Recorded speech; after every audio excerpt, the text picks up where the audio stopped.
Ito naman po yung silky natin, except ito hindi natin ibebenta to kasi kakatayin natin. Ayun, bibenta natin lahat yan. Yun yung rooster, ito po. Ayan. Lahatan na din. So ito pwedeng palitan ng native. Tapatan nyo na lang po yung presyo. So yung hen, ikukan na lang natin.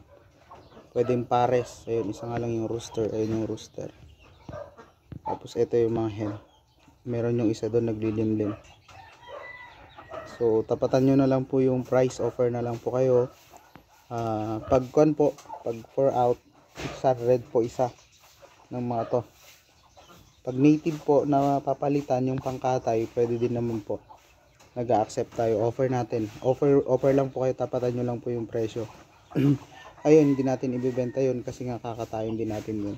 Rooster yun. Ito yung pure breed na silky natin. Ayan naman yung mga hen natin. Ayan. Nangingitlog na po itong mga to. May mga papisan na tayo.